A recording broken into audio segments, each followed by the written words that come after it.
All right.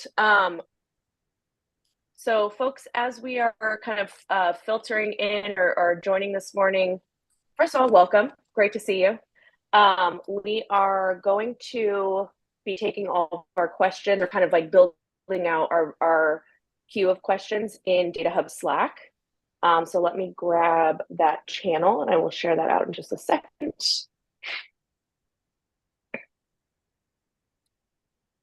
Hey, Maggie, you all set? Let me go ahead and post it here. Awesome.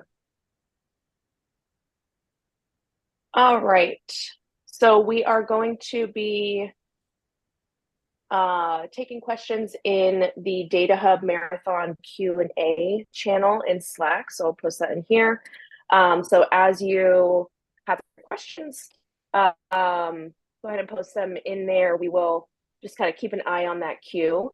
And then, but also you can just, we're just kind of getting things started here. So if you have questions that are top of mind, you're welcome to come off of mute and ask away. Hello, it's 7 a.m. in Chicago. I don't know the last time I was awake this early, so bear with me. Yeah, so I'm Maggie. I'm the founding community product manager for DataHub. We have Tomasz. You want to give a quick intro? Yeah, hi everyone. I'm an engineer at TechReal, mostly working on the ingestion side. Awesome. And then Davi, we have Davi joining as well.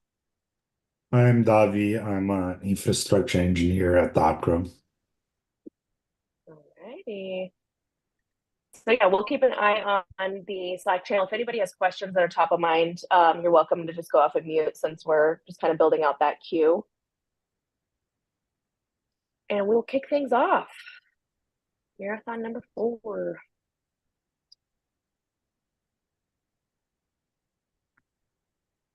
Let's see here. I need to take a look at our YouTube live as well.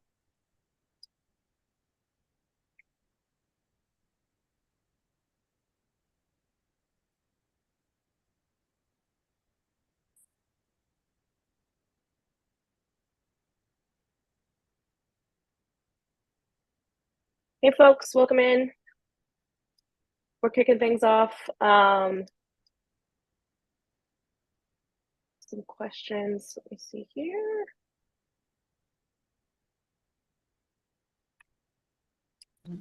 Live.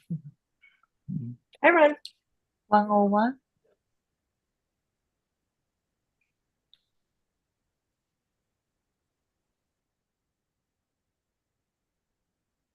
Ron, if you have a question, you're welcome to hop off of mute and just ask away.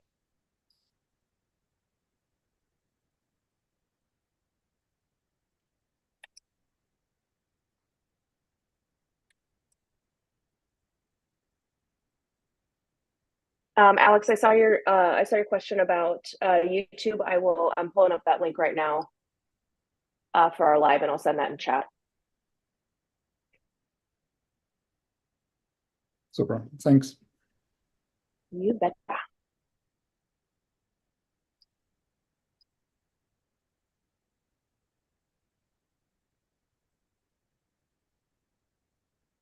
Oopsies.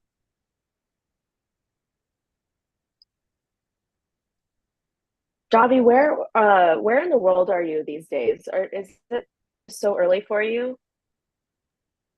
West Coast, but this time works well today for me. It's amazing. I applaud you for for it. All right, folks who have just joined, we are kicking things off with we are taking questions in the DataHub Slack channel. I'm going to post that again here. You're also just welcome to go off of mute and ask questions because we're still kind of building out our agenda or backlog of topics.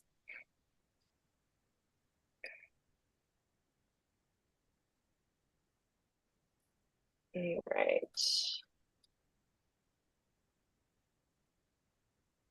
For folks that have joined, where's everybody dialing in from?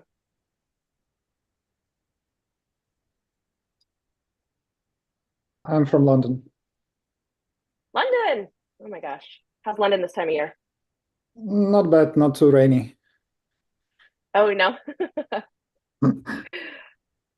I was just listening to the forecast before I joined here, and we had one day of sun in Chicago, and now we're back to rain. Don't be fooled by this seemingly bright window behind me. It's very overcast and gross. Oh dear. Same here in Budapest, actually. Tomasz, I was so embarrassed that I used the wrong Hungarian word. Google Translate failed me Yeah. in my DataHub Slack channel announcement. As soon as I posted, I was like, I should have checked with Tomasz before I post this. This is just not great. Yeah, well, the funny thing was that not one of my ex-colleague who is in the DataHub Slack, he Oh, really? he told me. Amazing. Outstanding. All right, so I'm keeping an eye on our YouTube live as well. Looks like we have a couple people in there already. So for folks who've just joined, this is just a reminder, this is our kind of getting started with DataHub session. Really any questions related to getting up and running with DataHub, anything that's top of mind, we're here to help. You can post in our DataHub Slack channel, which we posted in the chat. Or if you have anything that's top of mind, you're welcome to come off of mute and we can get started that way. All right, we have closed captioning going. That's fantastic. Tomasz, I know that you've been working on, or I think you've been working on a Spark connector recently. Is that true? Yeah, that's true. Actually, it just got merged into master, so I think the first release will happen pretty soon with the open lineage endpoint. Awesome. So it contains the open lineage endpoint as well. I need to write some documentation actually about the open lineage endpoint, but it's in master now, and as well the new Spark beta or the new Spark plugin as well will be released. And so that's our first kind of official supported integration using open lineage. Is that correct? Am I correct? Yeah, exactly. Yes. Yeah. What's the yeah, I don't know. You kind of can you speak to it a little bit more? I know folks that are here now have been thinking about or working with Spark, but I know it's one of our highly requested integration. Nico's DMing me on the side saying, ask Tomasz to talk about our Slack integration, or sorry, Spark connector. Everybody wants a release date on it. Yeah, so yeah, basically, so I don't know, Tomasz, can you kind of speak to a little bit more detail on what you built out? Yeah, sure. So the idea is that we will have an open lineage endpoint. So basically an endpoint in GMS server, which can understand the open lineage protocol. So if you want, you can use that, like just pointing anything like your Airflow instance or the open lineage plugin to send messages directly to that. Even though that if you use that, you might won't have all the features what we can provide you.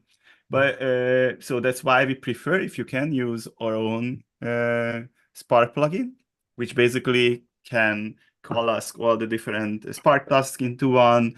And there are like a couple of like PassPack supports, which is not available in OpenLineage. And actually PassPack is like a DataHub-ish thing.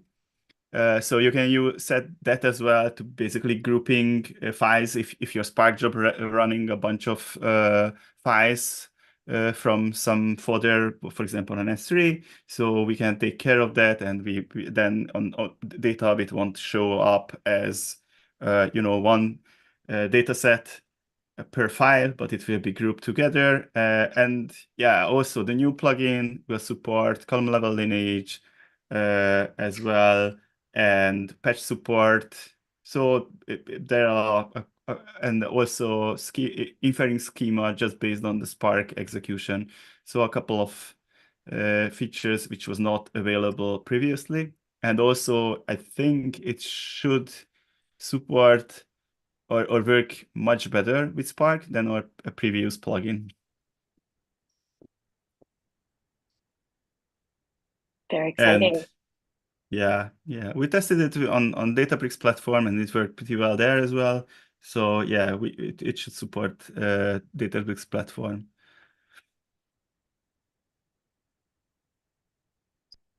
Awesome. So I'm through I'm going through some of the questions that folks had posted when they signed up.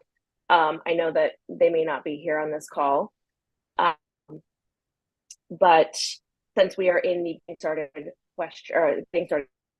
session, excuse me, figure I'll just kind of throw it out there. So Tomasz and Davi, I'm curious for your guys' thoughts for folks who are just getting started with DataHub. Are there any kind of best practices or any guidance you would provide? Tomasz, I know that your focus is mostly on ingestion. Davi, yours is more on the platforms of things. Any sort of best practices or guidance you would want to give folks if they're kind of early on in their journey?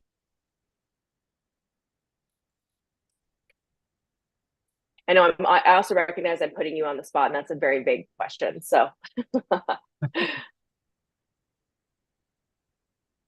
maybe I think just try to ingest some data from your select some of your sources, not try to start loading everything at once.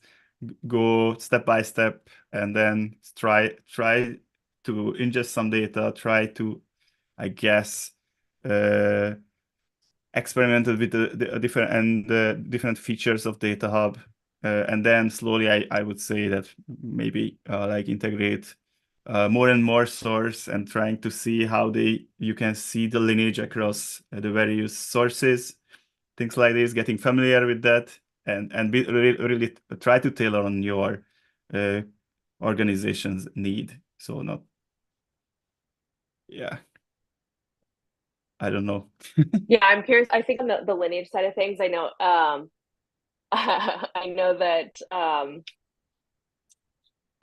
know that some of our, not all of our sources will have that automatic lineage out of the gate. So I think starting with something that's kind of one of our certified connectors is really useful. Oh yeah. Even though with the SQL parser, I think we are supporting more and more sources, like even column and table level lineage as well. And I think and even in the future, so if you see we have some connector which doesn't support table or column level lineage, but you have idea how we can get the audit logs, so the query history, then I think it should be fairly easy to add column and table level lineage to sources which not support.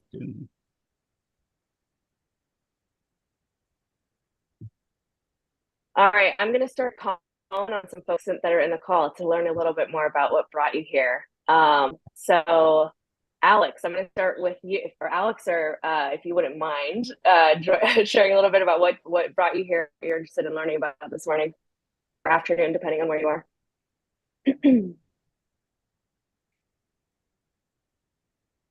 Hello. Yes. Hi. Hello. We are trying to build and explore really the opportunities of DataHub as a data catalog tool to gather and assemble the whole so-called data path, starting from the Databricks where we keep our source tables and DBT, how we transform the data, and resulting in BI tool in our case, which is Looker, to help us with debugging, to help us understand the bottlenecks and realize what's the data path again for specific projects. So I played a bit with doing ingestions with LookML and Looker, as well as Databricks. And yesterday I finished with Airflow and kind of exploring things now. Amazing. How did all of those integrations go? Sorry. How did all of that setup go? Well, as usually, when there's an error, I search for what this could mean and then resolve it. You guys have a very good documentation about all the arguments I had to provide one or another plugin, so it was relatively easy, I would say. Awesome. Glad So to have hear you, that. are you kind of, say that again, Tomasz? Yeah, I was just saying, glad to hear that you're saying Yeah, that the documentation was. yeah. We are always happy when people are finding our documentation to be useful, because there's quite a lot out there and it's hard to keep up with all of it. So Sure. amazing. All right, so other folks in the call, curious kind of where you are in your adoption journey, how things are going, brought you here today. Want to make sure that this is a useful session for everybody.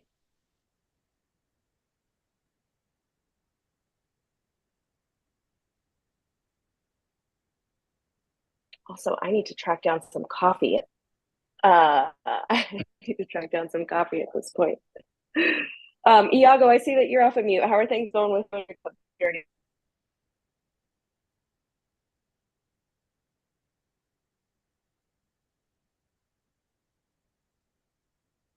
What type of coffee do you drink? Do you go with espresso or? Drip coffee, a little bit of cream, very basic, nothing too crazy.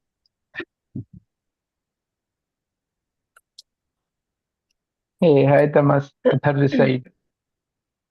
Hey, Hey, Hello. so Thomas, hi Maggie. So I'm still facing that sign out issue with data. So is there anyone related to UI so I could consider that? I have like the sign out issue that I was facing that I told you about in last two marathons. Do you remember? Or should I give the context? this logout issue, right? Yeah, right, Or correct. you are logging out, but you are still logged in, right? That was the issue. Yep, correct. Yeah, yeah. Yeah, the last marathon, I don't know, somebody, maybe it was somebody from the UI team told us that maybe it was Chris who said that it most probably is fixed, but it seems not. But unfortunately, in this call, we don't have anybody who has the knowledge about this. Yeah. I'm looking through our marathon, through the marathon channel from last time as well. Let me see here. I don't think I was in that session, so that one's not top of mind for me. Maiko was in that marathon.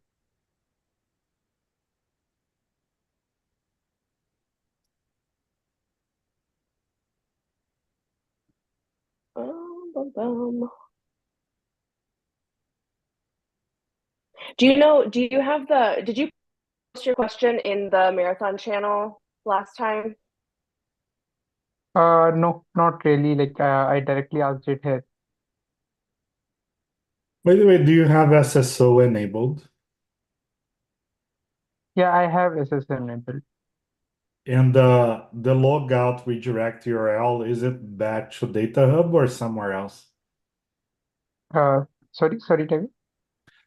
Oh, it's one common thing that I run when I'm using SSO is that if you log out and you have the redirect URL configured to go to DataHub again, it's gonna log you in automatically. Yeah, correct. That's the error I am facing. How did you resolve that? But you gotta point the redirect URL to somewhere else. You can point it to the DataHub hostname /login. Okay, so where do you configure that where we do need to that put that URL, redirecting URL? I think it's actually on your SSO configuration. There should be like a logout URL, which is where it redirects you after you're logged out. Okay. That would be like configured from data itself. No, on the SSO itself. Okay, on SSA itself. Okay. Okay, Arnold, like I'll give it a try. If that So David, works, I'll interested in the DataHub channel. So I think I've tracked down the same thread that you posted in a separate channel. So where the Marathon QA channel, I just posted the previous Slack thread. It looks like there's some error notes in there as well. Yeah, this is the thread, right? Perfect. Okay.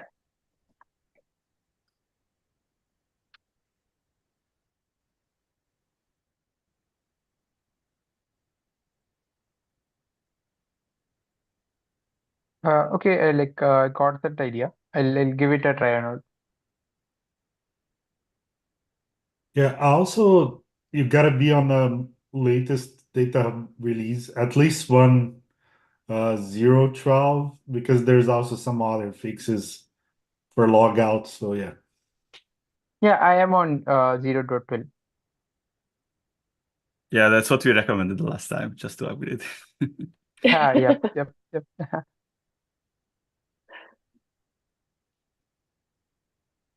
All right. I also just saw that yesterday, or actually it was last Friday, we just rolled out 0.13 as well, which we're missing some release notes on that, and I need to send out a broader announcement there. But yeah, we finally got 13 out. Lucky number 13. Yeah, it took a while. I'm curious, how are things going with your DataHub deployment outside of the redirect issue? Awesome, Maggie. Last time I faced this issue, I asked about how I can do open contribution. So I tried going through the code, if I could find any bug related to sign-out issue, but I was not able to. But yeah, other than that, it is going pretty well. We have set it up into our whole organization, and we are encouraging more and more people to give their metadata, their who's the owner of the data source and everything. And we have written awesome scripts to ingest that in real time and everything. So yeah, I'm the owner of DataHub in my organization. So yeah, it is going pretty well.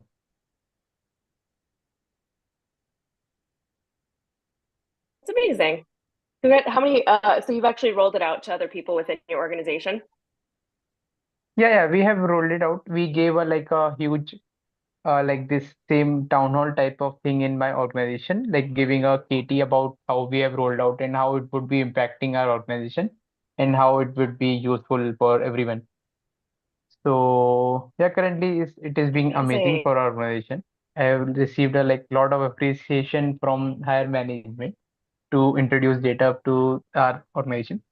So yeah, I've been attending last couple of marathons as well as another that happened. I don't exactly remember the name, but then another 1 hour meet that happened from DataHub.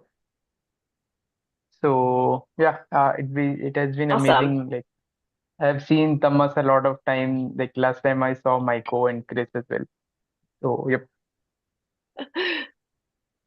Tomash is always around. Yeah, No, that's always great. helping people.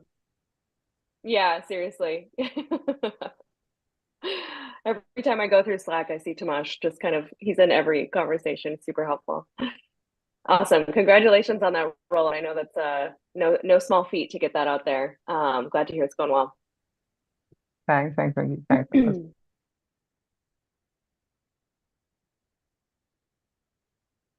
All right, so for folks who have just joined, welcome to the call. We're just hanging out, answering any questions around getting started with DataHub. You are welcome to post them in chat. We also have a Slack channel where we are gathering conversations as well. Oliver, welcome to the call. What brings you here today? Do I sound like a radio DJ?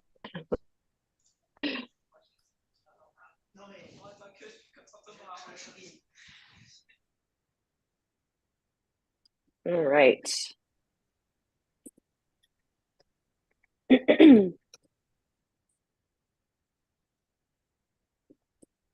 I'm posting in the Zoom chat again, a reminder on the Slack channel where we're gathering questions. Oh, I can't type fast enough.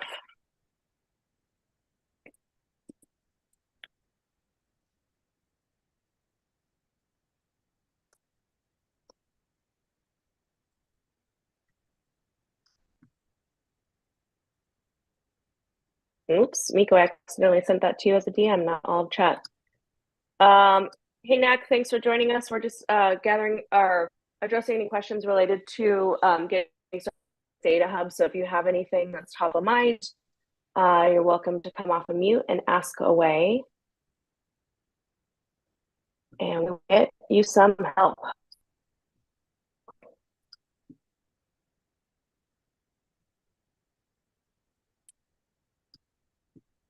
All right.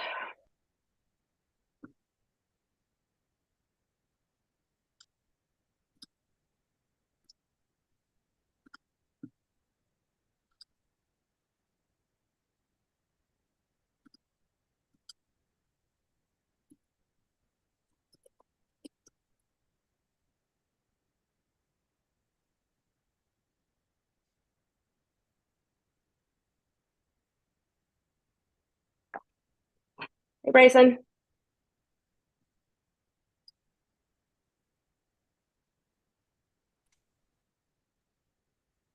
Hey, how are you? Hey, Doing everybody. well. Good morning to you. Morning.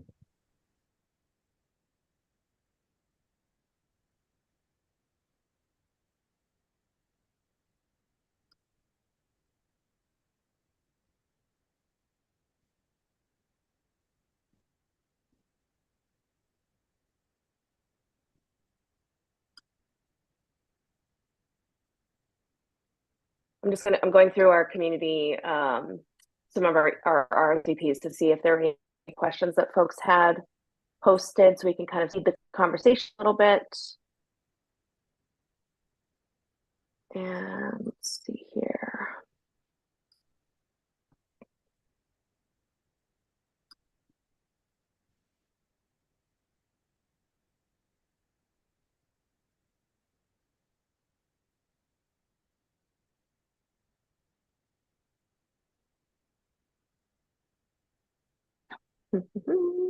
All right, so I'm just looking for the questions here. We had some questions around deleting data from DataHub and best practices. An overview of everything related to DataHub. I'm curious if for folks that are here, I'm more than happy to just kind of give like a high level walkthrough of DataHub if anybody is just kind of like getting familiar with the platform itself. Would that be useful for anybody that's on the call?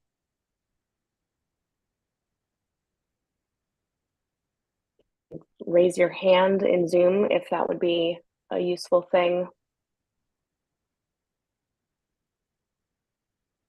All right, we got Alex saying yes. I'm going to give a demo of DataHub. Let's go for it. Let me get my screen up and running.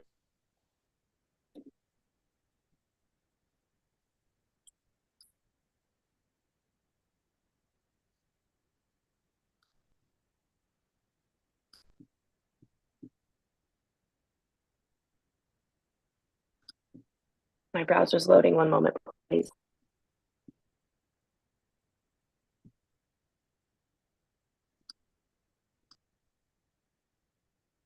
Javi, do you know if there's anything happening on demo? Hopefully not. I'm trying to load it. I've been having Demo.datahubproject.io yeah. works for me. All right, we're up.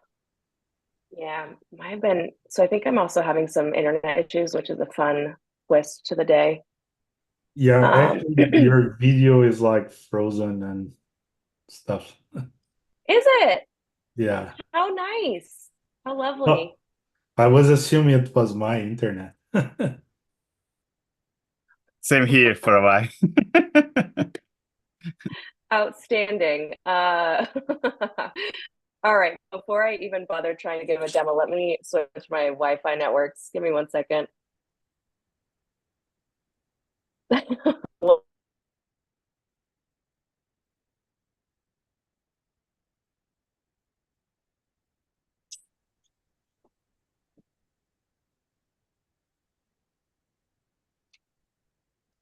right, I'm not sure what's going on over here.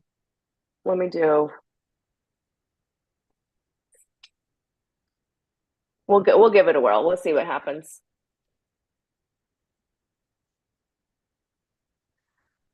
All right, so I am going to share screen. Everybody see my screen? Yeah. Yeah, perfect. Okay. All right. So Alex, I'm curious, since you said that you would like to see a walkthrough of DataHub. I'm curious, are there any, like, what's your level of familiarity? What have you kind of like looked around DataHub before? What question, do you have any specific questions?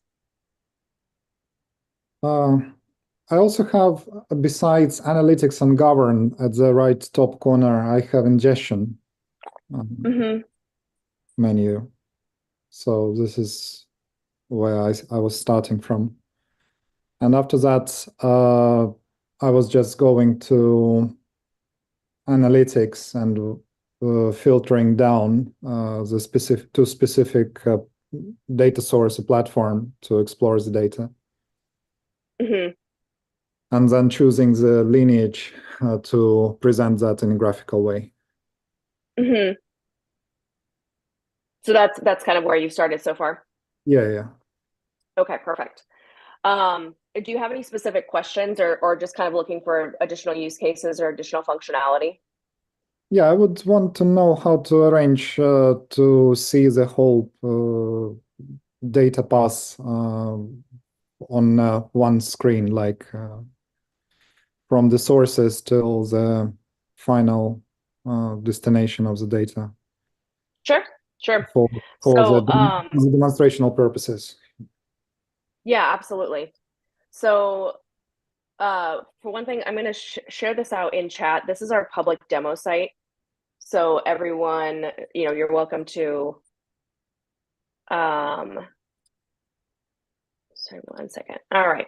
So this is available to just the internet, right? So all of this is here. So Alex, you noted that you can see an ingestion tab up here. The reason you can't see that on our demo site is just because we've disabled that, since it's just kind of an open website. We don't want to have all of the internet ingesting additional data sources in here. So it's just it's just a permissions difference. That's what's happening there. So if we want to look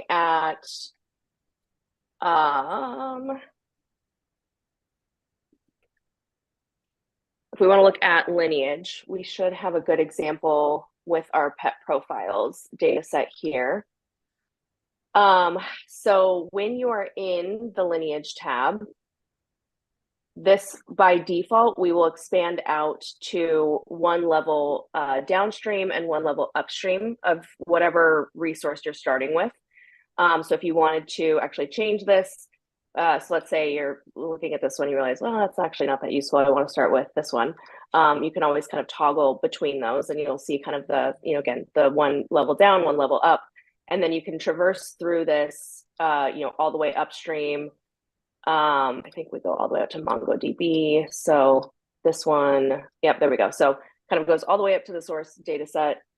In this scenario, it happens to be a MongoDB data set, which is then transformed or loaded into S3 with an Airflow DAG or Airflow task, excuse me. And then that's loaded into Snowflake through another Airflow task. Then we have, Snowflake table, which is actually transformed by DBT.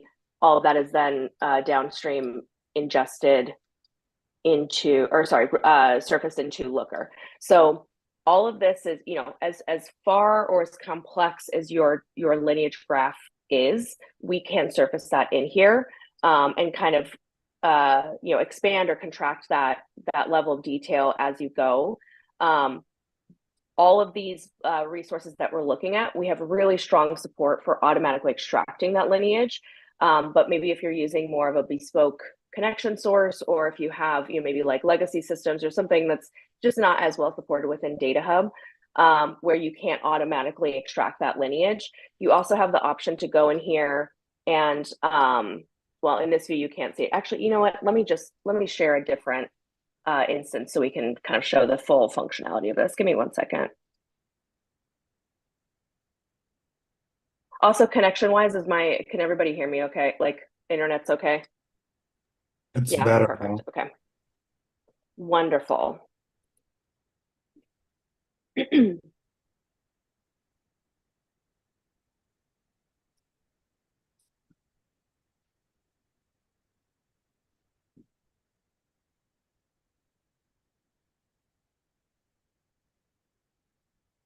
For folks who are just hanging out in chat, if you have questions, feel free to put them in chat, but I'll keep an eye on that as well.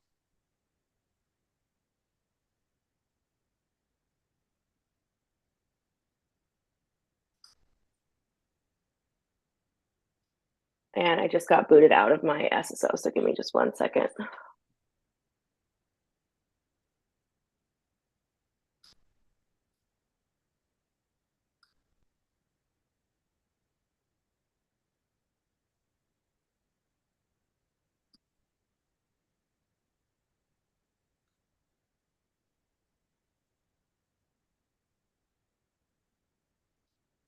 All right, unfortunately, let me see here.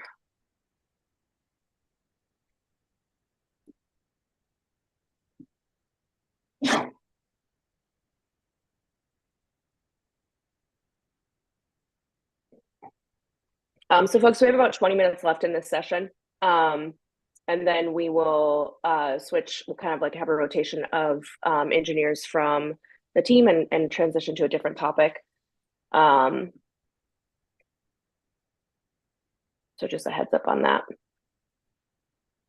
I'm having very poor internet issues, so this isn't loading as quickly, so I apologize. I also appreciate the patience here.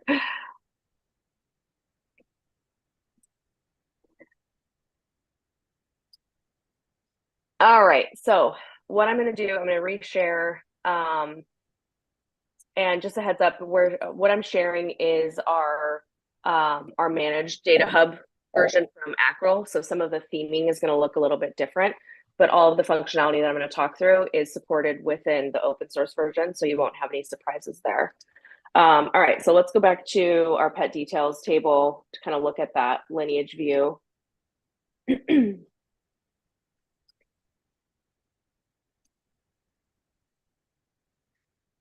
All right, and you'll also notice there's some differences in the lineage here. This is just because this is actually a dev environment, so it's just some kind of sample data.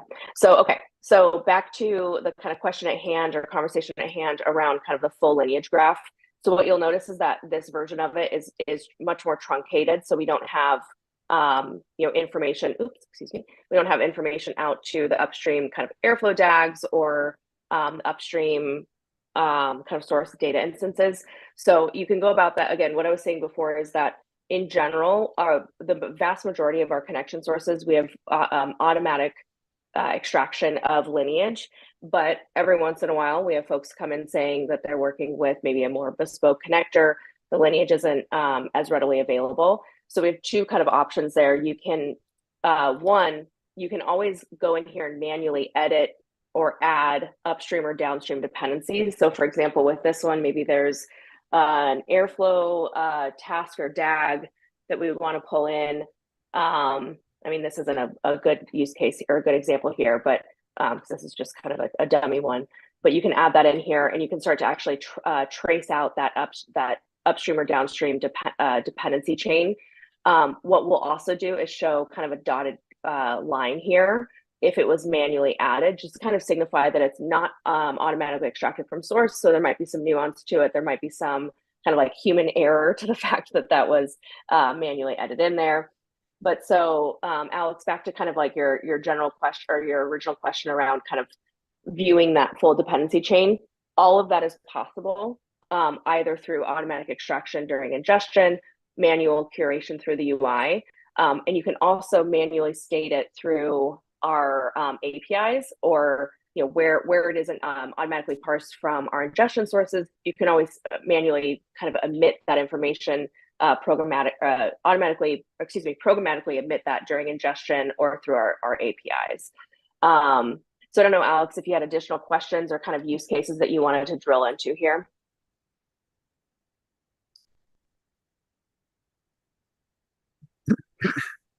It's just for some of our projects, we have inheritance and kind of nested views. Like some of the views are base views, and some of them are customized with extra measures added.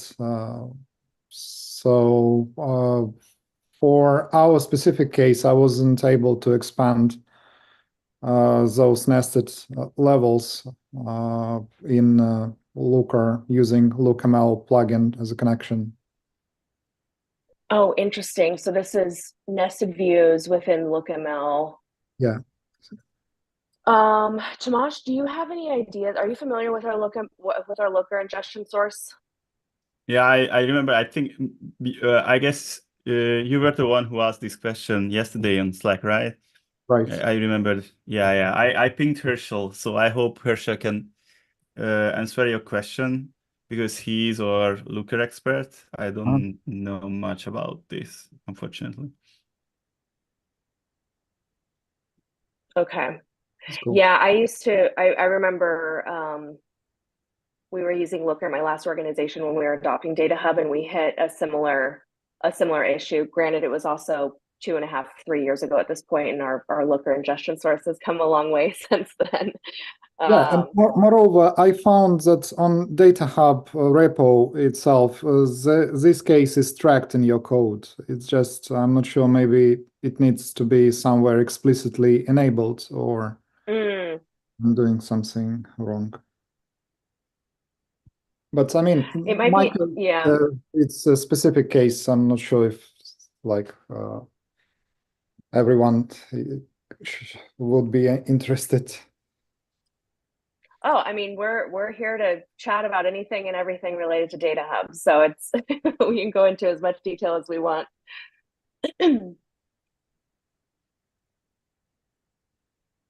All right, so for folks who have recently joined, if you have any questions, any topics that are top of mind, feel free to put them in chat, and we will take them live.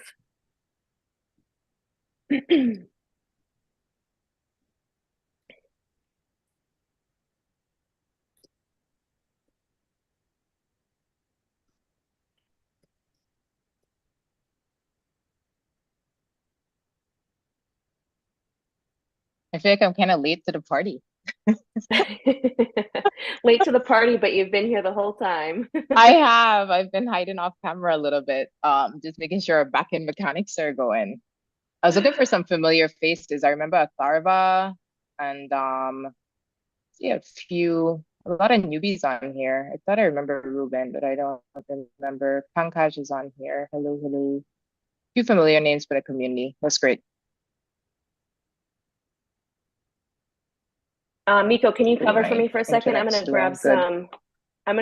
I think I need to check my Yeah. I need to check my modem. I don't know what's going on over here. No So I'm worries. gonna step away for just a second because my internet is very unstable. Yeah, no worries. I had to get on 5G myself. I was having some issues. Today might be an internet Armageddon day. Yeah, no kidding. Okay. All right, cool. All right. Have fun, Maggie. Hey, Pankaj. You look familiar, I'm pretty sure. But okay, you said you have a question related to DataHub upgrade. Yeah, you can go ahead and shoot. There you are. Hey, how are you? Yeah. Howdy. Yeah. Yeah. So I recently we upgraded our internal DataHub setup to version 12.1. So after doing that, we were trying to run DataHub upgrade with restore indices, and there we are getting an error where after running it, it fails by saying that error feeding bulk bulk request, no retries left, and after that it fails. So I'll just send the Could you do log. us a favor and post it in the Slack channel, not here in Zoom? There's a Slack channel.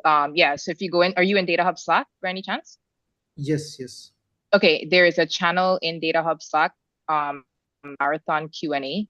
Could you happens, and that's for everybody here. I know Maggie probably said it a few times. The reason we post the questions there is that when we switch shifts for engineers, they will come in and help as well. So there's a DH, hold on. Let me see. The channel is named, sorry. Right? Yeah, you see it. Yes. If you could post the log or whatever it is in there, that'd be super duper helpful. DataHub Marathon Q&A. Okay, I see it. Yeah. Okay, so I'll connection closed. I'm getting that error. So I tried using the Elasticsearch bulk request limit. Earlier it was 100. I reduced to even 1. Still, the bulk request is failing, and it says connection closed unexpectedly. Okay.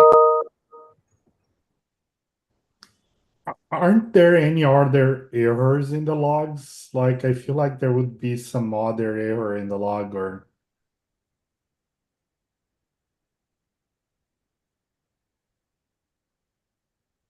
like that doesn't seem like the complete stack trace.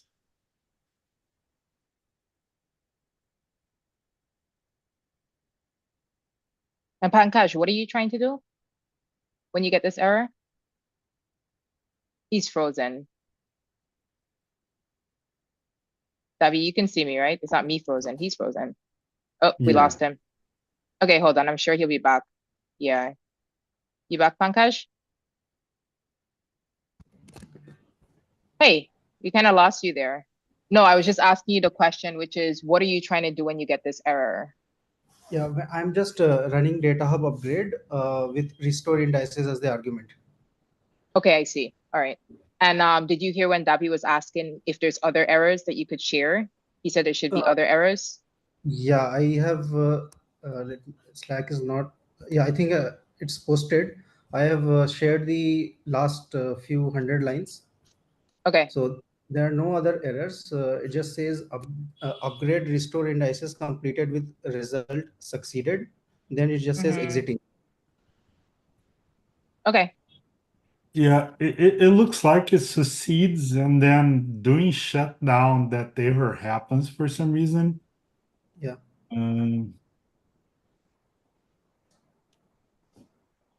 I haven't seen that one. But I mean, is that blocking you or something? So recently we did a cleanup of all our data. So earlier we had around 300K data sets. So earlier we used a wrong platform instance. So we had to re-ingest. So for that, I deleted those records from MySQL and Elastic. And then I re-ingested them, but somehow it was not propagating to Elastic. So I tried restoring them. But you deleted directly from MySQL and Elastic? Yeah. That's, I don't think we support that actually.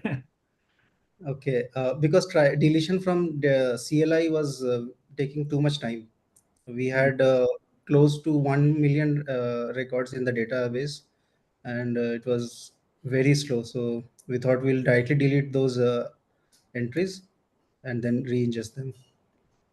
Yeah, you know, Miko, we have a later session for like issues, right? Or something like that. For troubleshoot. Yeah, we have a troubleshoot session. Yeah, I think it's in that another would 2 probably, hours. yeah, that would probably require more troubleshooting, but you know, Okay. it's not something we normally support deleting that way. So yeah, we have to understand what's happening there. Okay, sure. Okay, so Pankaj, depending on what time zone you're in, we could try to get that question answered. That's why we posted it in there during the troubleshooting session when that team is here. Sure, I'll do that. Okay. That session comes up. It's not in the next 10 minutes. It comes up in an hour and 10 minutes. Yeah, The I next think it's session after this. it's 1 hour. Yep. Okay. So I'll do my best to get it addressed. Hopefully you'll be here, but if not, I'll do my best to make sure you get it addressed because we'll have the recording. Okay. Sure. Okay. Did you have any other questions besides this one? I have, but those are related to ingestion. I had already posted. Yeah, Tomas's ingestion. Yeah. So Thomas asked for more details for logs. I had updated that. Which was this issue? Sorry.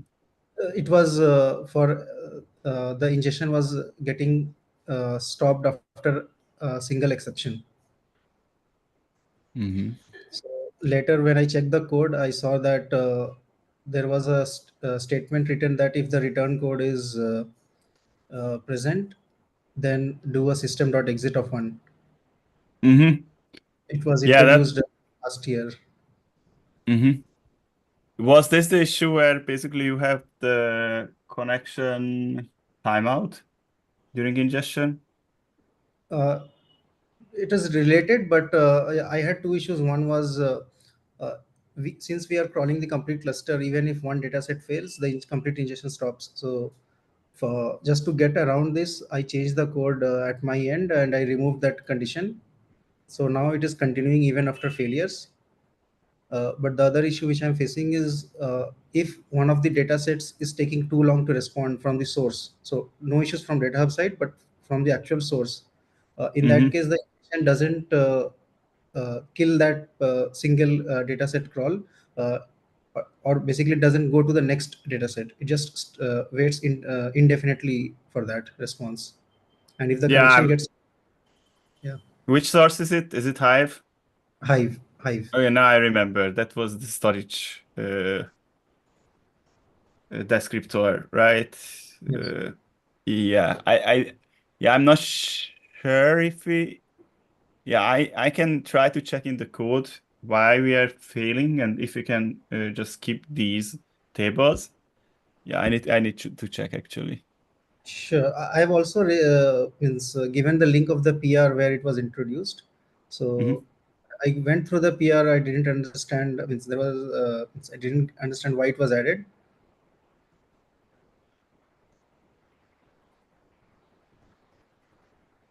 Yeah, this is third one. Okay, I can see now this issue.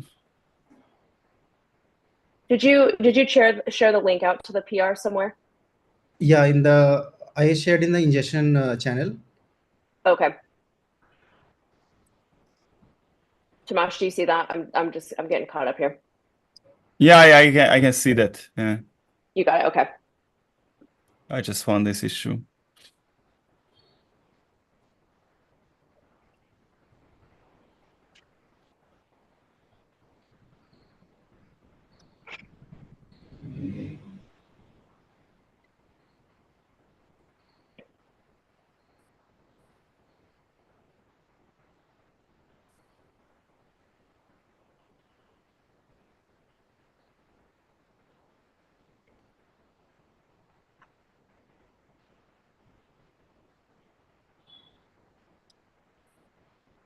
All right, everybody. Just a quick reminder, we are gonna do a swag giveaway very soon. So definitely hang in there. We're doing our swag giveaway at the end of the hour here before we switch into the ingestion mode.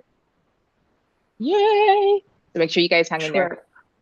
And by the way, if you have questions for our ingestion team, feel free to start posting them in. Let's get them kind of loaded up here. I think we have Chris joining us. Let me see who's on schedule next.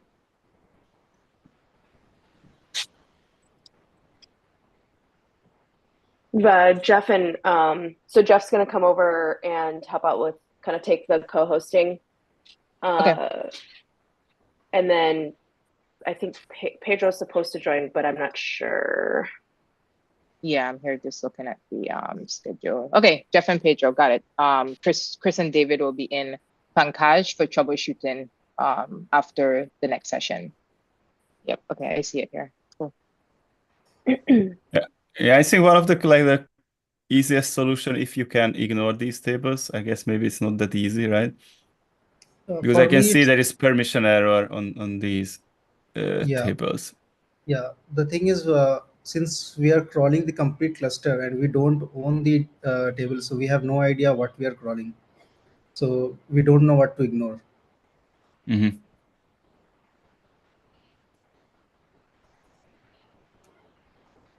Hey, Peter's here, one of our DataHub champions. Hey, Peter, how are you? Hello, how are you? I'm good. Thank you for joining.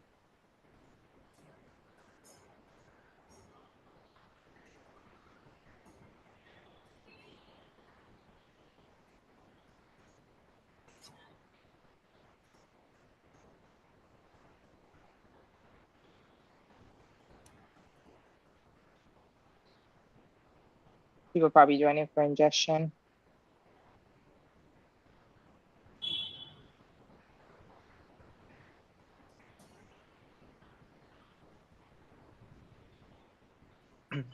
Sorry, was this question to me? No. I see new people joining. I said they're probably joining for the ingestion session that's coming up next. Ingestion is probably our busiest channel in the Slack. So we probably have people joining for ingestion. Welcome, welcome.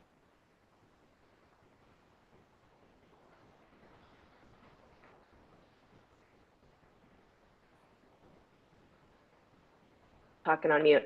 Tomasz, I'm curious if you're seeing anything on your side or Yeah, I think it needs more investigation to understand what's going on. yeah.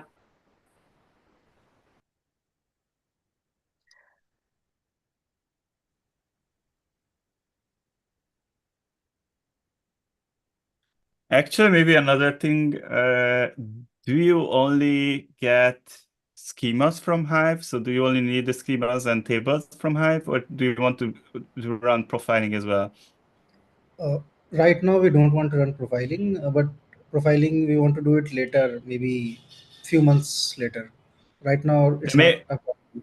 Then if you have like direct access to the Hive meta store, you can use the Preston Hive as well, because that's basically directly connects to the Hive meta store database. So either it's a MySQL or Presto SQL. It's way faster, and it should not be affected because based on these error message, because it just queries the MySQL table, so it doesn't need. So if you can run queries on the Hive meta store MySQL DB or Postgres DB, then it should be able to get all of the tables and schemas. So is there any connector available which can directly read from Hive Metastore? Because the Metastore the contains Hive, the Hive Metastore DB. It's called Preston Hive. It's a very unfortunate name. It's called like Preston Hive, but actually it should be named as Hive Metastore DB or like Hive Metastore source. Okay, so would it be able to understand all the schema definitions, view definitions? Yeah, absolutely. It works with Hive, Trino, and Presto as well. Okay, sure. And that's what I usually recommend if you have like a huge Hive cluster, because it should be because the normal the Hive source, what it does, it's using the PyHive Python SQL algorithm driver, and basically what it does, it goes for each of the tables and try to get, give me the schemas for these tables, give me the schema from the next table, and things like this. Comparing to the Preston Hive, which basically just runs a query on the Hive Metastore MySQL or Presto or Postgres SQL, and just get everything in one batch. So it's way faster. Yeah, and also since this is Hive Metastore, getting access to is very difficult because the whole cluster is dependent on that. So wouldn't this ingestion put a load on that? That load should be minimal. So basically, it just runs one query on one table. So I would say it should not put a big pressure on your Hive Metastore DB. Okay, and also if we connect to Metastore, is it possible to do incremental ingestion? What do you mean incremental ingestion? So for example, I'll just say in our non-pro itself, we have close to 200K datasets in just one single Hive cluster. But our use case is people are interested in real-time updates of any new datasets which got changed or added. But right now, the way we are doing is re-ingestion of the complete cluster, which takes quite time and also puts a load on the system unnecessarily. Yeah, so we don't support, but the Preston Hive connector should be way faster anyway. So, and it should put way less load on your Hive cluster than the Hive connector. So I would give it a try if I were you. Sure, I'll try Preston Hive. Yeah, but currently we don't support like incremental ingestion. Okay, got it. Thanks. You're And welcome. the other one for the ingestion, normal ingestion of that failure on single exception, that for now I'm just commenting out that code to continue, and for timeouts. Yeah, we can. Yeah, we can discuss internally actually what's going on if you can figure out, and I need more like investigation about this issue. And actually, I just posted in chat. If you check, that's the Preston Hive connector, what you can use. Yeah, I got it. All right. So we are at the top of the hour, so we're going to do a quick kind of like shift change a little bit. So Jeff is joining to take over our hosting, well, to help with Miko. I'm not sure if you're sticking around. But before we do that, we got to give away some swag. So Pankaj, I want to send you a swag box since you went through the effort to bring us your question that was in Slack. So thanks for joining us live. If you can send Miko a DM in DataHub Slack, she'll get you all set up there. And then separately, want to thank folks for hanging out for the last hour or so. I'm going to step away. I'm going to hand things over to Jeff and Miko. And then we also have Pedro joining us. Pedro, if you want to jump in and say hello to the audience. Hello, audience. How's everybody doing today? For those who don't know me, hi, I'm Pedro. I'm a founding engineer here at Acrel, currently in the customer success team and just handling out our SaaS product with European customers. So if you have any questions and you're in the EU time zone, I'd love to connect. Just feel free to DM me on Slack. Nice to meet you all. Slide into those DMs.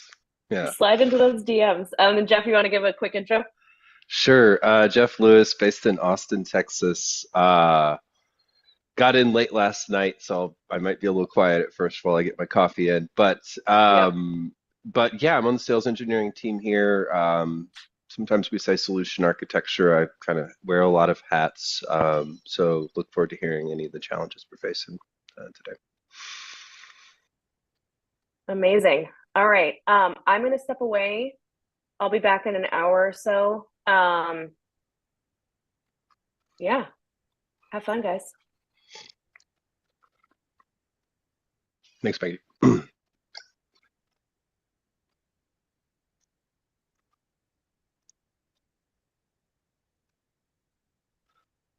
All right.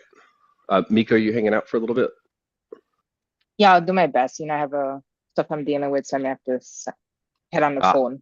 But yeah, I'll do my best. I'd have to take some family calls. Yeah. Cool. Well, I'll go ahead and hold the hosting then. So let's get started, guys. What open questions do we have?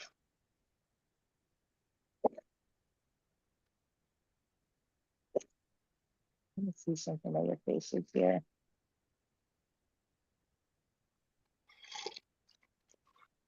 I wanted to mention as well for people that are on YouTube that are watching, feel free to ask your questions. We are monitoring YouTube as well, and so we'll be able to get those addressed. So if you're on YouTube, feel free to ask your questions.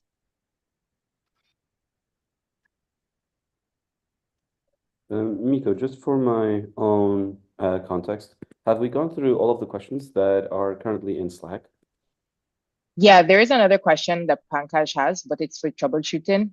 The troubleshooting segment, it's on his login. So I think we're going to need David and a few others and Chris. I mean, if you want to look at it and see if you could tackle it, it's fine. But the Tomason team said that it's for the troubleshooting. Meanwhile, we have some new people that kind of came in. So if you don't mind, I always like to know who's on here. Maybe we did it earlier. I see Gail and Sabu entered. So I just like to know, what are you guys hoping to learn? Are you just guys here to listen, or are you willing to talk? Hello, I am Sabu. I'm working in a, hello, I work in a healthcare payer company. I would like to understand more about DataHub. Just in general, what is your, go ahead. I was going to ask the same question, but yeah, like what phase are you at in your exploration? Well, I would say in the beginning, we have been on-prem for a very long time. Around 3 or 4 years ago, we slowly made our progression to the cloud in a very minimalist way. Yeah. But second quarter of this year, we are planning to go cloud in a major way. So I'm looking for tools that will help us in making that journey a little bit better. Okay. So what is your overall plan for your data platform? From just Snowflake versus BigQuery versus Redshift and Airflow versus DBT? Databricks. Cool. We are planning to go to Azure Databricks. Okay, Azure Databricks. Okay. And then you have, I'm assuming, a variety on-prem sources that need cataloging and lineage? Absolutely. Yes. A lot of it. Okay. Cool. Yeah. Okay. And in our journey between cloud era that we are currently on to Databricks, this was like a 3-year journey. In this 3 years, so many things happened. We even merged with another company, so there is a lot that's happening. You have even more lineage. Yeah. To deal with now. Yeah. Okay. I'm happy to give my first steps of DataHub advice to you if you're willing. So the first place I would start when you're at this part of your journey is if you're comfortable with the tools like Docker and Docker Compose to run what we call the local quick start. Have you had a chance to get that going yet? Docker, yes, absolutely. Docker quick start, that is something that I'm new. Let's walk through that. Let me share. So let's go here, go to docs. And sure. Okay. So right here under the what is DataHub, we have our quick start guide, which I wish this would say how to install DataHub. But yeah, this is basically how to install DataHub for the first time. Can all be captured here at this guide. All you have to do is to have the little whale happy on your system, whatever it may be. And then open up a shell and run these 3 commands. What that's going to give you the DataHub CLI. It's going to package up, where then anywhere in any terminal you can run DataHub CLI. Have you happened to get the CLI ready yet? Yes, that we have it running on a sandbox server. Yeah. Excellent. So and then the quick start implementation or the quick start DataHub instance. Have you been able to bring that up? Not yet. I'm I was counting on this presentation to get a cool an accelerated understanding about it. Yeah. Well, so if you ever used Docker Compose, this is really just a shortcut to picking the latest version of Docker Compose, pulling that down and like running it in a way where you don't have to think as much about Docker Compose. But that's all this is doing. And actually there's like alternative instructions about how to just use Docker Compose, but this is really the simplest way to run this command. Let our CLI take care of it. And when that happens, you'll see similar output. It's going to pull down the components of DataHub. So DataHub is kind of built and hardened to scale. So there's the traditional components you'd see in a 3-tier web application, such as a relational database and an API broker, and then a UI component. The additional components that happen here are around, there's an Elasticsearch cache, so that's used heavily like whenever you're actually looking at your data assets in DataHub, you're actually really hitting the Elasticsearch cache. So every time anything goes in there, it hits the database first, and then it hits the Elasticsearch cache second. Engineers could probably correct me on on that statement, but it's generally true. And then we have a Kafka schema registry and Kafka components to help manage schema and help manage the flow of data through there. One thing that is unique to our platforms, as well as some other platforms, but different. We're in a small cohort of data management tools that it really embraces Kafka and has all messaging flowing through those Kafka topics. And oftentimes our users find that to be a very helpful construct for integration use cases and extension of the platform. So those are the basic components. So you're going to get the 3-tier web application components plus a caching layer plus a Kafka broker layer, all supporting a lot of scalability. extensibility in the platform. Got it. Okay. So yeah, encourage you start local, right, if you can, and start on your local laptop or somebody else's local laptop and just get it running locally. You'll see it running on port 9002. Okay. And you should see a pretty simple UI there when it's up. I have a local instance that is a build of, had a local instance that's a build of our commercial product. And so I will, well, I could bring that up, but I don't want to fiddle with it. But you'll see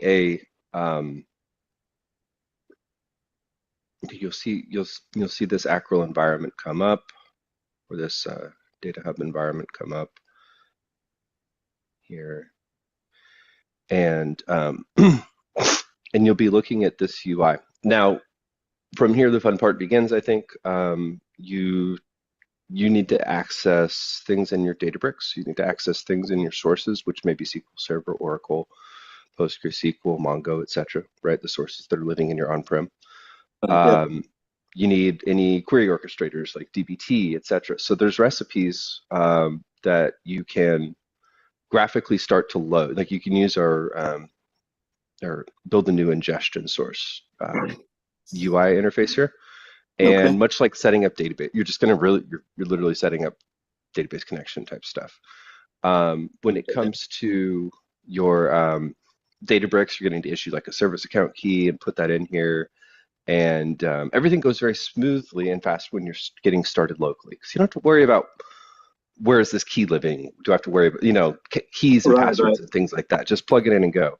And then you can see, and then what you'll start to see is you'll start to see more platforms, right? And you'll really have a lot of platforms that are may need a little bit of tweaking in the ingestion recipes. So a common thing is every time you, like, let's say you take a database table. By default, most of the sources are going to take the cases off of your PostgreSQL tables. So it's going to be like, oh, I had an uppercase schema name or an uppercase first letter of my table name. But then what's downstream from that PostgreSQL source may have different casing. So what you'll often see is I think a lot of the problems that people see early on here are just needing to go to the docs and say, let's go to our PostgreSQL source. And in the GUI, you will have, let's make a new Postgres source. Host and port name, username, password, database. And then under here in advanced, additional settings. But then the kind of the more powerful pieces that you'll likely need to use are here by switching from the form to the YAML. And then what we can do from there is, in particular, these flags around the casing. SQL Alchemy URI, database pattern, domain, ignore case, let's see.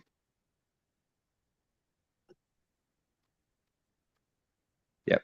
And there's actually quite a bit here too if you're needing to take a subset of assets. So if you're looking for a schema, you're looking for a pattern of table names, things like that, you'll find a lot there. That's kind of the section we're in here. What I'm looking for is, I think it's lower here. Yeah, convert errands to lowercase. That's the one that I think I most commonly see. It's oftentimes it should be set to true. If these keys are case sensitive. So let's say hypothetically you have a Postgres database on-prem, and then you have an Airflow job runs maybe a SQL query and caches that to a blob storage, and then that gets loaded in. Step one is really getting your lineage tightened up, with these recipes, looking in the docs, making each kind of tuning and tweaking each recipe. Okay. Yeah. And then I think a common thing that I see is if your keys are wrong, you need to back it out. You don't want to keep bad keys in your local data hub. So there's a guide here for deletion with some really helpful commands, which is not in our 13 version docs. Let's see, delete.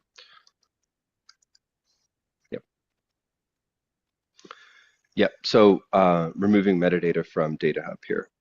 So there's a dry run flag that's great, but basically what I do a lot of would be to delete by platform, and because usually especially early on, I'm doing like the whole platform ingestion, and you can add a flag which would be -- hard to that platform deletion, and that'll actually remove it from the database. And by default, deletions just get logically deleted in DataHub. So the overall process: stand up your local, take your sources, start doing your recipe ingestions, and then if things aren't lining up, then the first place to peek would be in here. Take a given asset. This is a snowflake table, and go here and say copy earn, and that's the unique key. And then examine that earn, which starts here. Okay, earn data set. Okay, that's the kind of key it is.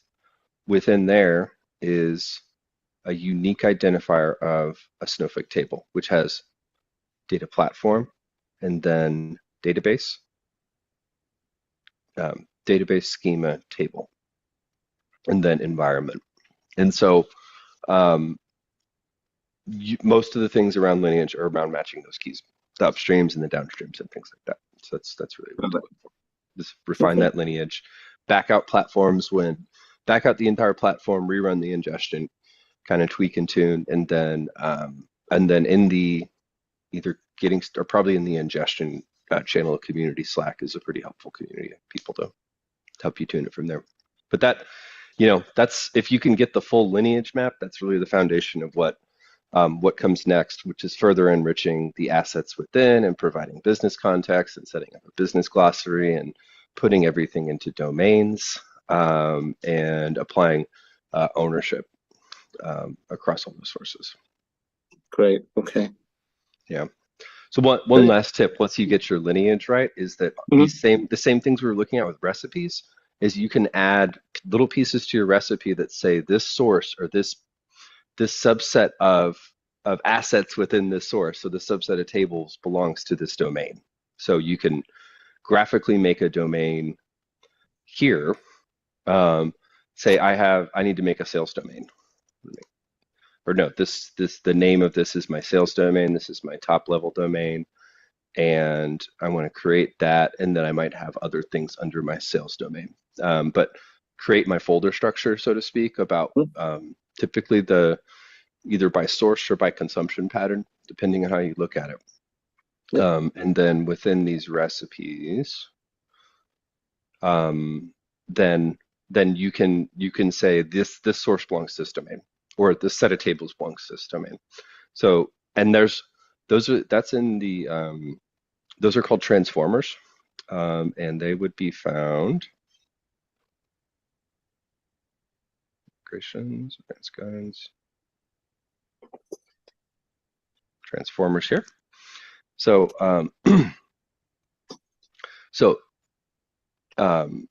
you might want to look at early on applying like a default ownership. So it might be you, but make sure like somebody owns every asset, I think is really good advice. Make sure every asset's in a domain.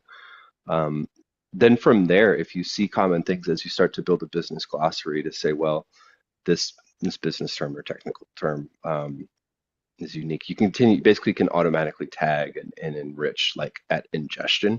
And we find that to be a good starting point. Okay. Automate them. Yep. Great. Thank you. Hey, great question. Thanks for asking. All right. What other questions can we answer? Yeah. So just a quick reminder. Thank you for that question. If you have questions, we do have a DataHub Marathon Q&A channel in Slack. Please do not post your questions in Zoom. The reason being is that we get all types of questions and we want to make sure that we have continuity because we have a range of engineers from our team, our amazing engineers that are going to be there today. So please do not post your questions in Zoom, but post them in Slack and we'll be able to bring you up and discuss them. Also, if you're on YouTube, the same thing. You can post it in Slack. We are monitoring YouTube as well. So thank you. And we have a lot of new people that joined, Jeff. Some of them I actually recognize from previous sessions. So for those who are coming back, welcome back. And then for those who are new, I just wanted to make sure that you knew that at the top of the hour, we're going to be doing another swag giveaway. We had an issue with our swag that we finally got resolved. We have a kind of new system here where things were stuck in shipment, and now we have an auto ship segment. So I just want to tell everybody, yay! Yeah, I think some of you have already won swag, so thank you so much. But we fixed the issue with that. So sorry, we did have some prize issues going out. So if you still have any of those issues, because some of you, I recognize your name here, please DM me. We are resolving the issue as we speak. Sorry that took so long. We just didn't realize we had the issue. Okay, sorry about that, Jeff. I see Atika has a question, so I don't know if you wanted to bring him or her up. Yes, please. Yeah, I'm looking in the marathon Q&A here. Share. Oh, I am too. Yeah, I see this question, Atika. Atika, are you a he or she? Hold on, he or she? Sorry about that. I'm a she. Okay, I thought so. I didn't want to insult you. I was like, I think she has a question, but you know, people call me a boy too, Miko, so I just want to be clear. All right, go ahead, Jeff. The she. Yes. Okay, so Atika, I see your I see what you posted in the community Slack. So I'll just kind of read it off real quick. Is that you're saying that you have a question on DataHub delete. So you're trying to hard delete everything in your Redshift platform. And you've encountered the issue that you run a DataHub delete for the platform Redshift dry run command. And then you show that you can't talk to your local instance. Is that correct? Yeah. Okay. So to answer your question, you do need a token. You would go to issue that token within your DataHub instance.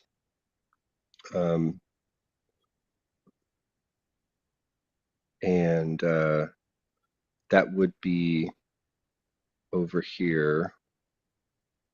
Tomas and Pedro, I'll give you guys the next one. I just had my environment open. So we would go here under access tokens, which I was just at apparently. And you would generate a new token, whatever name you need to, and then just save that key. And then where that would live would be in your, let me add a terminal here. So either you would run the DataHub init command in your CLI, and that will ask you for the key, and that'll just overwrite the file. That's actually the simplest answer. So just go ahead and like take the key that you have. And then notably, you're going to not let me look at your URL that you're trying to hit. It should be using Kubernetes, so I port forward. Yeah. Okay. Using Kubernetes, so you port forward. Okay. From there, I think once you have the key, the URL that you have looks fine. So yeah, I should just put it in. So I should run DataHub init and then put a token. Mm-hmm. Okay. Yeah. I have to run a lot of them. So what I do is uncomment them. What they look like in the file is this. So my local one, I would uncomment it, and in this file you would just see this line of server. And if you're running locally or port forwarded, like you say, it should look about like that for a local open source instance with the token of null. Because you don't have, wait, for local instances, you don't need a token, but since this is not local anyways, right? So I can actually chime in here very Please, quickly. Pedro. Yeah. So given that it's a DataHub Kubernetes installation, I'm assuming you're using something like our Helm charts, and that is what we classify as a production installation. So anything that is not, Docker, DataHub CLI, that's production, and we basically enable access management in those instances by default, which is precisely why you're having this issue. If you're running it locally, just with a DataHub Docker Quick Start, this will not happen. What you need to do is similar to what Jeff is showing right now. It is essentially just putting out the URL to your GMS instance. In this case, if it's being port forwarded, it's whatever you're port forwarding the GMS service to. And then this is exactly what Jeff mentioned. You generate in the UI, you post here, and you're automatically good to go. Pedro, would you say that the URL she's looking for probably has /GMS on the end then, because the load balancer's in place, right? Actually, no. So the load balancer is something that is part of Acrel instances, not in OSS. I mean, obviously, folks in the community can put load balancers and have routing rules similar to ours, but this is just our internal particular way of doing it. You would effectively have to make the GMS deployment reachable from, just your terminal directly to the Kubernetes service by whichever method you use, whether load balancing, port forwarding, node ports on Kubernetes, there's a number of options here. Excellent. Okay. I think I understand. Okay, thank you. Yeah. So yeah, definitely tokens the next step, and then take a look at the URL. Yeah, I think like the simplest form probably should be after forwarding localhost 8080 from what Pedro just said. Yep. Cool. All right. Everyone who's joining, welcome to the channel. Do we have any new folks? Okay. Oh, yeah. Okay. And then we will, look at, let's take a look here. So Ren, I have you in the DataHub Marathon QA Slack channel, which is in the community Slack.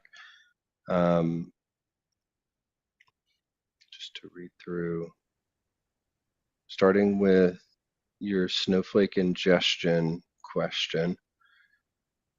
Yeah, so our environment have a logic that it's not the most cleanest environment. We have the similar schema and there is an underscore dev that essentially is a staging or swap process. And when we are doing smaller targeted testing, we don't really want to bring all these dev or QA schema just for our, let's say if we are doing a classification targeted testing. So is there anything I should include on the YAML side that I will be, because essentially the ingestion is looking for a wildcard, and that's why, is there any way that I can include for that? Yeah. Well, so when you do your YAML, here, Tomas, you want to take this one? Sorry, what is your question? Can you repeat it? It's really around how do we, she's really looking to get a tighter regex on the allow list. Like instead of just having all the tables that have the word account in them, she wants just the account table, say in a Snowflake ingestion. Yeah, you should be able to set an allow deny list in your ingestion. So there is like you can set a table filter or even a schema filter or database filter. So you should be easily at that. Yeah, that ideally, definitely a great option, but our Snowflake have multiple user doing it. So maybe the next day I might see address underscore today's date, or the situation is like the backend data may not be the cleanest. Is there any way that I can just really have a specific frame that so it would just do a targeted table search? Yeah, you can set an allow list if you know if so you can say that as well. So only in just that table or that couple of tables what you list there. Yeah. Maybe that's what you need. So if you look here, which by the way, so a little bit of regexing here is if you had in a Snowflake recipe this uncommented out, this would be for databases, but could be applied for allow these tables, right? And but a bit of regex that can add to making it not a general wildcard is this caret here is an anchor to the beginning of what it's searching for. And then this is an anchor to the end. So this Thank you. That's exactly what I was looking for. This regex pattern can only hit this exact string. There is no further searching or looking for it within a bigger string. Those anchors are what tightens it up. Thank you. I appreciate to what you're that. looking for. Yeah, no problem. That's exactly what I was looking for. Yeah. I tried And then, like quote and things, and I just missed that. Yeah. Then when you want to open up a regex, the what you maybe have used as star in other applications is a dot star. This says any number of characters any number of times. And so if you do want to have wildcards, it's a dot star with regexing. Okay. Thank you. That's exactly what I was looking for the first question. ChatGPT is a whiz on this stuff too, by the way. You could say if you want asking these kinds of questions like how do I make a tighter regex there, ChatGPT is very good at. Yeah, I should leverage that before coming to you all. So I appreciate the community support. The second one is the behavior of classification. So what we are seeing is when we do a classification run, is it supposed to generate a business glossary, like a permanent business glossary in the business glossary field, or is it just a temporary field? Because what we are seeing is it will generate a flag on the glossary. However, it seems like it will just disappear, and we are not being able to see what are all of the social security that we have scanned so far. And I just want to better understand what's the expected behavior.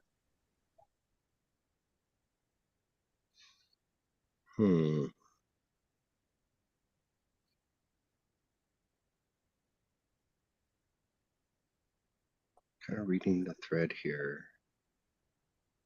So this is from your colleague Abhishek, was the original thread. I think you are only sharing the. Yeah, sorry, I can share my Slack. Yeah. Sorry.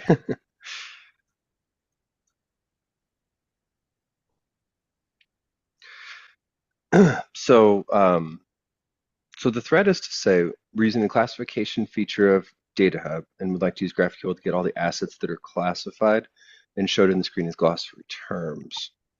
Okay, so when we look at what feature of the classification feature, let's double click on what we mean there.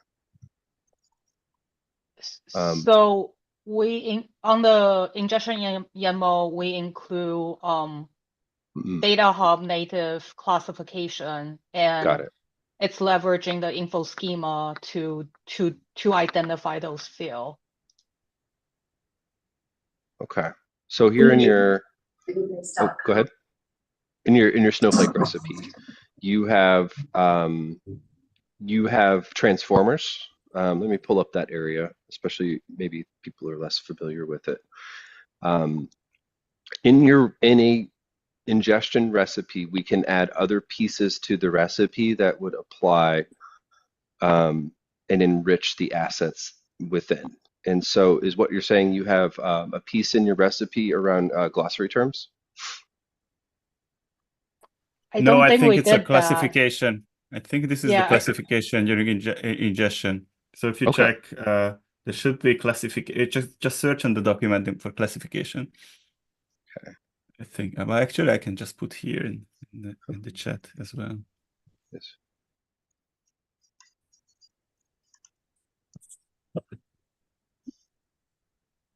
So this is the feature, and it only works with Snowflake. Okay. Oh, yes. Okay.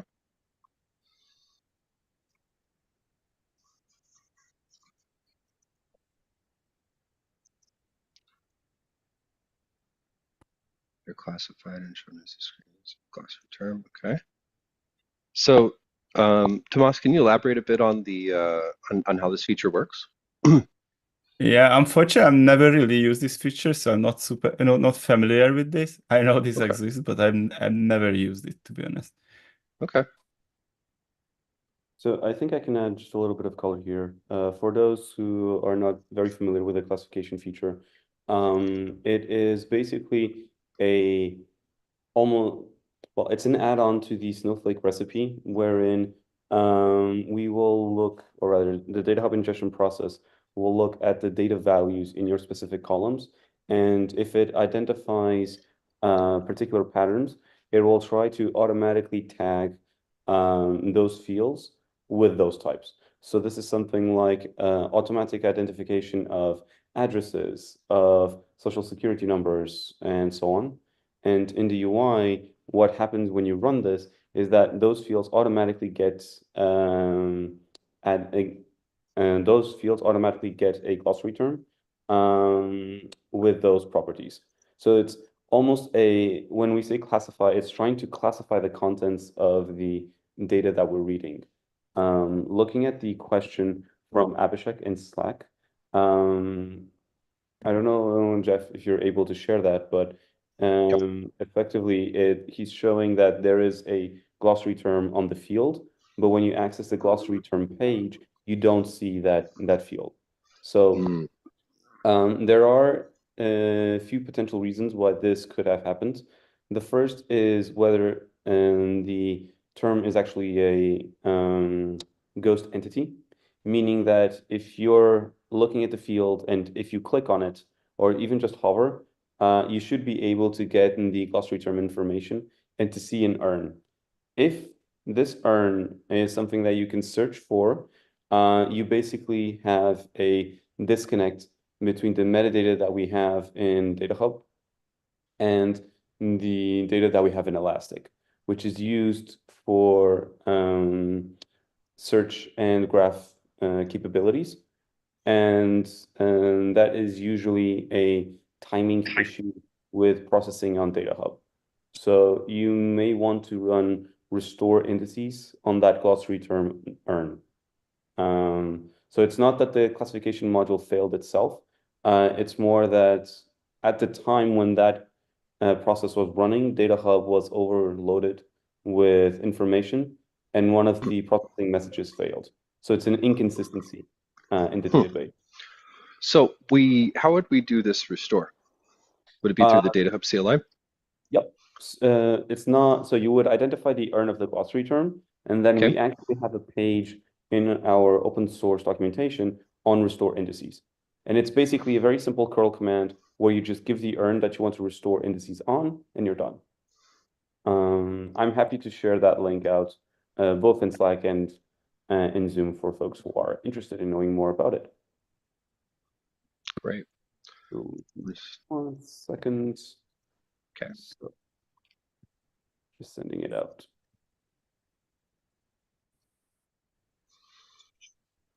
Okay, thank you. I see it. It's just interesting that I guess we've been seeing a few symptoms of different variation of this. Like my team used to see user not being created, and we end up working a few things. Now it almost seems like this classification is having similar root cause behavior in the backend. So thank you all for sharing that. We definitely will take it back to do a little bit more research and see if we can restore this particular urn. Yeah. Now, Now, Pedro, what I'm seeing in this doc is we can take a pattern. Correct. So the Yes. earn like we might be able to do perhaps a wildcard, and use that to just restore all indices.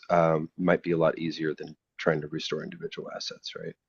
Correct. We typically don't recommend doing just a full scan restore, because that's basically just scanning everything you have in your SQL database and then reprocessing all of it for Elastic. Typically, what we find is that this restore indices is necessary when you're processing the metadata change log events, or rather the change proposal events, and writing to Elastic, and that write fails for some reason. This is because DataHub, is dependent on Elasticsearch, and that's quite a complex system to manage. So from time to time, there could be some failures in OSS. I've seen that happen in the past, and it was relatively common in older versions of DataHub, not anymore. That's actually a follow-up that I'd like to have, Ren, is what version of DataHub are you running, and how often are you seeing these sorts of behaviors? We just deploy into production, so we are going through a few different trial and error. Right now we are on version 12. Believe fairly new. I know there's version 13, but I do think our version is pretty up to date. Yeah, it is. But we are self-host in an Azure environment, so I do think there could be other variable that could cause the current behavior that we are talking about. Yep. One thing that I find to be extremely useful is to have monitoring set up for your self-managed DataHub instances, in particular when it comes to metrics relating to our processors.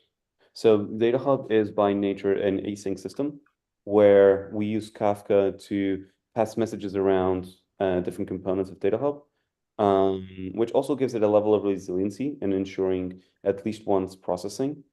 But you do still need to have monitoring to ensure that messages do not get dropped, and that connectivity to your data store, so Elasticsearch and SQL, are up to date, are healthy, that there is appropriate sizing in all of those components. So there's a little bit of operational concern that needs to happen, and that directly ties to the stability of the DataHub system, in particular, these sorts of situations. Sorry, I didn't capture. What are some of the key metrics you would suggest us start to look, and just for investigation purpose? Sorry, I just didn't capture. Absolutely. So in this case, I would say, for example, Elasticsearch health, index sizes, health of the data nodes, uptime for the processor components in DataHub, connectivity between DataHub and Elasticsearch, Kafka lag, and failed to process messages in Kafka. So essentially, exception logging in the processors.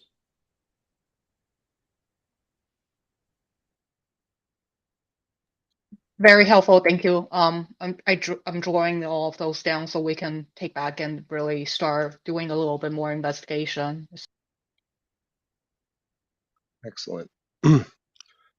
And then we had the last question here, Ren. So let's take a look here. You said that performing a CSV upload using the same errors as earlier threats. Are there any recommendations on where to look that cause the error? Okay. Yeah, so this particular pattern is intermediate. They are CM exact CSV.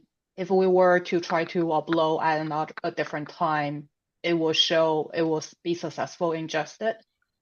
However, there will be days that it will generate very generic error like you see resource, which it's hard to know what could be the backend situation that would cause this.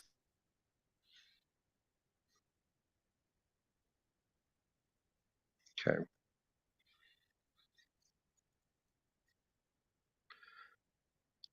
So you're inconsistent. The same file is being run, and sometimes you get this error.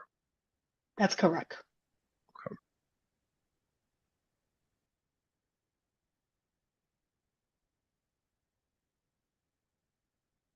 Interesting.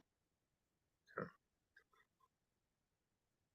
I don't think I have any immediate thoughts there. Let me check.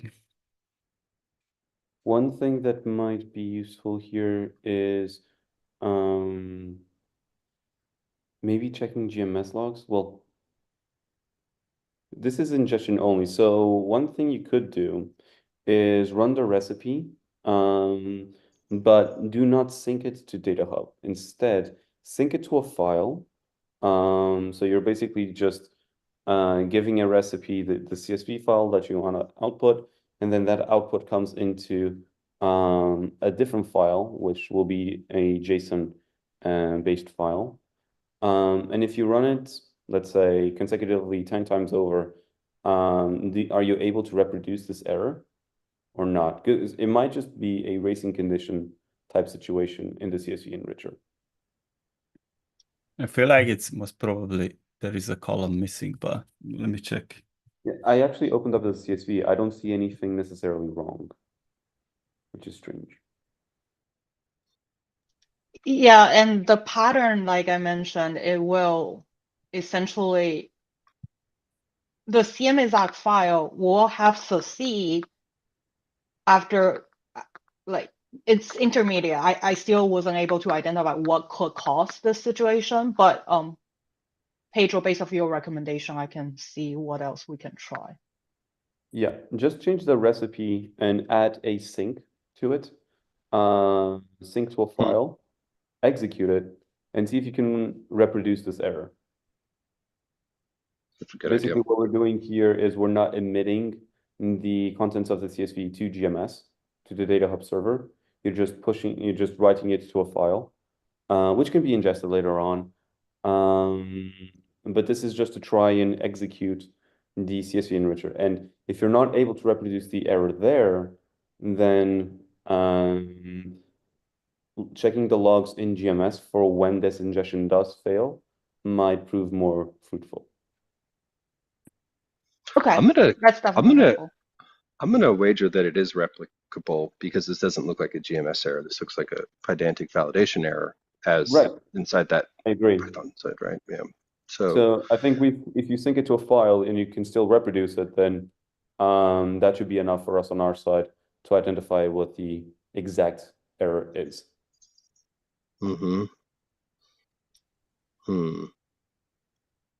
wondering if there's, so when you're running this ingestion, is this just from your local workstation,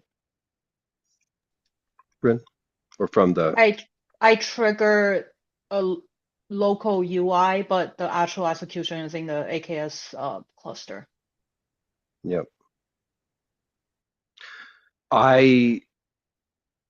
You would see this if see how what it's looking for is it's looking to read in what's in the CSV and it's checking if something called resource has been loaded into memory, which could simply be that at the time you're running the ingestion, for some reason it's not really finding the file.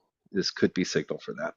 If there's some sort of connectivity issue around where this file's supposed to be and where the recipe is being run, that might be something to look at. Okay, yeah, that it's on different subscription storage accounts, so that would definitely be another possibility. That we are getting this intermediate error. Okay. Actually, one idea. One idea. Can you remove the last line? It seems like maybe just for me, but it looks like there was an extra line break in your file. Yeah, that could do it. Sure, I will try a few things. I definitely have enough to go through, go forward. So I appreciate all the input. Oh, sorry, my bad. Maybe it's just was my end, but it looks. If you have a bad line too, for one, try and put a bad line in, right? Put a line that shouldn't belong in there, and see what happens when you do the file sync approach that Pedro's talking about. You'll actually get what's going to get loaded in there, what's going to get loaded into DataHub. And you should see if something's not right about your file, whether or not it actually submits to DataHub or not when it does the validation or parsing what's in this file. You should see the same error. So give that a shot. Cool, okay, thanks. we're about at the top of the hour. I will have a hard stop here. I think now is the fun part of picking a swag box winner. I've been thinking about it, and Sabu, was it you who asked the first question around just DataHub basics? That's correct. Yeah. We would like to award you a swag box. Thank you for your interest, and I think it was great questions, and I'm sure that other people in the session got a lot out of our walkthrough there. So, if you're on the community Slack, just reach out to Miko Yuck on the community Slack, and she'll give you the details. Absolutely. Thank you so much. You're welcome. You're welcome. All right, I think we have time for one last question. Let me pull up. I don't see any active questions here, so I guess we'll open the floor.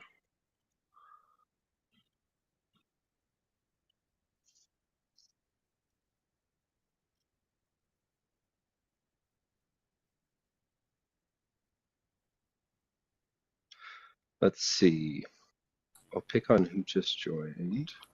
I can ask a question. This is Josh. Oh, please, Josh. Yeah. So on the DataHub analytics page, there is a box that has calculations in it that shows like all the data sets. Like on this one right here, the number 8. I went to the Git, and I'll post this here in chat, and found the code that does a calculation for it. So I'm looking at like the percentage that has a description, which it's calculating num entities with descriptions. Is it counting an entity as just a table, or is anything that is a sub table counted? Or if there is a description in the sub, does that make the table have a count? Like, how does this calculation of num entities get counted up? Great question. So the entity of data set, when you're looking at a Snowflake table, a table is a subclass of data set. So is a view. So is a Looker Explorer. So is anything that walks and talks like a table, basically. That's a data set. So when the entity term data set includes all of these things, yeah. But would be contrasted. Other main entities are dashboard, chart, data job, data flow. All of these kind of have somewhat different definitions. But one thing I think that, and Tomas and Pedro, feel free to weigh in, but to me, a data set has a schema, and there's features around it having schema in it is one thing that makes it different from those others. Yeah, absolutely. And in the context of even data stores, you can have things like containers, right, which is another concept. In this particular case, Josh, first of all, entities is really anything in DataHub that is uniquely identifiable. So if you look at our metadata model, entities are exactly what Jeff mentioned. For the number of entities that have a description, it is essentially of those set of entities, the ones that include the description aspects, or rather the properties aspects, and contains a description within it, that is what we count towards. In this particular case, we are looking at all entities, regardless of subtypes, that have the earn type dataset. So that's the entity. And then of those, which have the description aspect populated. And here populated is essentially not null. That's how this is computed. It's something that is done in the backend by querying Astic, and then we just do the final calculations in the front end. Good question. So just to confirm, every column would be counted individually from what you're saying here. And no, because columns are not standalone entities. They are a property, or rather an aspect of the entity dataset. Okay. So this is just looking at dataset description at that level. Yeah. Yeah. So to show an example, here in my Snowflake assets, I have under my documentation tab, I've got documentation for each one of these assets, and that's why I get 87% there.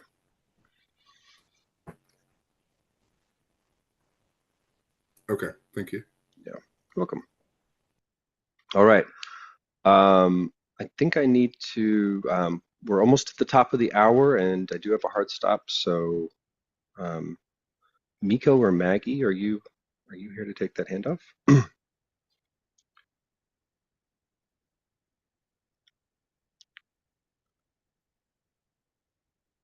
not. Okay. So, so I don't know that we have time for one last question, but if we do, have a quickie here. Oh, thank you, Nick. Sure appreciate it.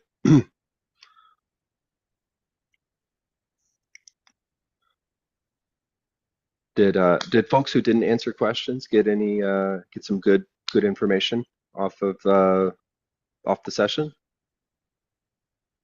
Thumbs ups. Hey, Maggie. Hello. All right. Well, good session, everybody. Thank you so much. And Maggie, I'll hand it off to you. Awesome.